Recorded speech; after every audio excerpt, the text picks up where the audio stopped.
مہربان نہایت رحم والا ہے۔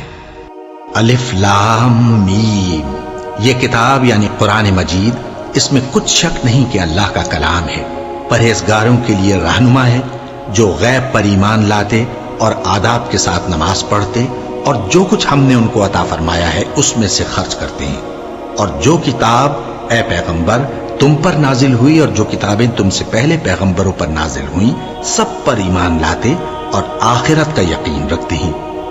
یہی لوگ اپنے پروردگار کی طرف سے آئی ہوئی ہدایت پر ہیں اور یہی لوگ کامیاب ہیں۔ جو لوگ کافر ہیں انہیں تم نصیحت کرو یا نہ کرو ان کے لیے برابر ہے، وہ ایمان نہیں لانے کے۔ اللہ نے ان کے دلوں اور کانوں پر مہر لگا رکھی ہے اور ان کی آنکھوں پر پردہ پڑا ہوا ہے اور ان کے لیے بڑا عذاب تیار ہے۔ اور بعض لوگ ایسے ہیں جو کہتے ہیں کہ ہم اللہ پر اور روز آخر پر ایمان رکھتے ہیں، حالانکہ وہ ایمان نہیں رکھتے۔ یہ اپنے خیال میں اللہ کو اور مومنوں کو دھوکہ دیتے ہیں، مگر حقیقت میں اپنے سوا کسی کو دھوکہ نہیں دیتے اور اس سے بے خبر ہیں۔ ان کے دلوں میں کفر کا مرض تھا، اللہ نے ان کا مرض اور زیادہ کر دیا اور ان کے جھوٹ بولنے کے سبب ان کو دکھ دینے والا عذاب ہوگا۔ اور جب ان سے کہا جاتا ہے کہ زمین میں فساد نہ ڈالو تو کہتے ہیں کہ ہم تو اصلاح کرنے والے ہیں، دیکھو یہ بلا شبہ مفسد ہیں لیکن خبر نہیں رکھتے۔ اور جب ان سے کہا جاتا ہے کہ جس طرح اور لوگ ایمان لے آئے تم بھی ایمان لے آؤ تو کہتے ہیں بھلا جس طرح بے وقوف ایمان لے آئے ہیں اسی طرح ہم بھی ایمان لے آئیں۔ سن لو کہ یہی بے وقوف ہیں لیکن نہیں جانتے۔ اور یہ لوگ جب مومنوں سے ملتے ہیں تو کہتے ہیں کہ ہم ایمان لے آئے ہیں، اور جب اپنے شیطانوں میں جاتے ہیں تو ان سے کہتے ہیں کہ ہم تمہارے ساتھ ہیں، اور مسلمانوں سے تو ہم ہنسی کیا کرتے ہیں۔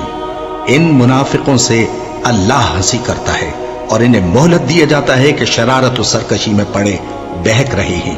یہ وہ لوگ ہیں جنہوں نے ہدایت چھوڑ کر گمراہی خریدی، تو نہ تو ان کی تجارت ہی نے کچھ نفع دیا اور نہ یہ ہدایت یاب ہی ہوئے۔ ان کی مثال اس شخص کی سی ہے جس نے شب تاریک میں آگ جلائی، جب آگ نے اس کے ارد گرد کی چیزیں روشن کی تو اللہ نے ان لوگوں کی روشنی زائل کر دی اور ان کو اندھیروں میں چھوڑ دیا کہ کچھ نہیں دیکھتے۔ یہ بہرے ہیں، گونگے ہیں، اندھے ہیں کہ کسی طرح سیدھے رستے کی طرف لوٹ ہی نہیں سکتے۔ یا ان کی مثال میں کسی ہے کہ آسمان سے برس رہا ہو اور اس میں اندھیرے پر اندھیرا چھا رہا ہو اور بادل گرج رہا ہو اور بجلی کوند رہی ہو تو یہ کڑک سے ڈر کر موت کے خوف سے کانوں میں انگلیاں دے لے۔ اور اللہ کافروں کو ہر طرف سے گھیرے ہوئے ہے، قریب ہے کہ بجلی کی چمک ان کی آنکھوں کی بصارت کو اچک لے جائے۔ جب بجلی چمکتی اور ان پر روشنی ڈالتی ہے تو اس میں چل پڑتے ہیں، اور جب اندھیرا ہو جاتا ہے تو کھڑے کے کھڑے رہ جاتے ہیں۔ اور اگر اللہ چاہتا تو ان کے کانوں کی سنوائی